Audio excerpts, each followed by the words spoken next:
que j'ai montré, c'est souligner les modalités de gestion de la ville pendant cette période. Donc, on a essayé de caractériser les modalités de gestion de la ville, de faire ressortir le jeu des acteurs. Et puis, on a tenté d'analyser, par exemple, la rénovation du Port-au-Prince sous le régime du Marseille estimé. Donc, on a montré effectivement que Dumas estimé a mis surtout l'accent sur le bâti.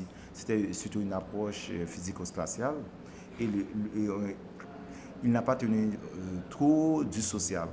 Par exemple, j'ai utilisé le discours des élites dirigeantes, qui est un discours fascinant, et puis je les mets, c'est-à-dire je mets le discours, ou du moins je fais ressortir le hiatus énorme entre le discours et les pratiques.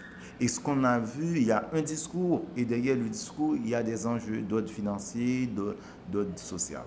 Et on a caractérisé les politiques d'aménagement du territoire au cours de la période. Par exemple, on a montré que les actions urbaines du Marseille estimé, c'était des actions de prestige, dans la mesure qu'il a rénové le centre-ville de Port-au-Prince, mais également Béladère. On a essayé de caractériser la politique de Magloire dans le bouquin, c'est-à-dire que je pense que c'est une politique, c'est la première politique de logement, je dirais, qui me semble-t-il s'inscrivait dans la durée, mais dans le même temps, ce qu'on a pu remarquer, les gens n'avaient pas de moyens pour payer les loyers.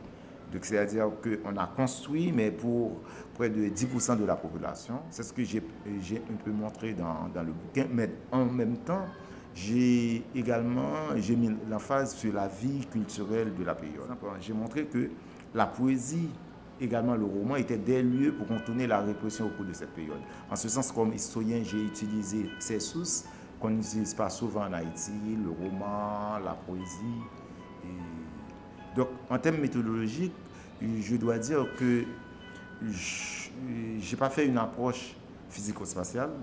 J'ai fait surtout une approche multiscalaire en tenant compte des différents acteurs qui se trouvent dans des échelles différentes. J'ai remis en question la représentation de Georges Anglade de la centralisation. Pour lui, la centralisation, c'est un tout. Moi, ce que j'ai fait une différenciation des différentes dimensions de la centralisation.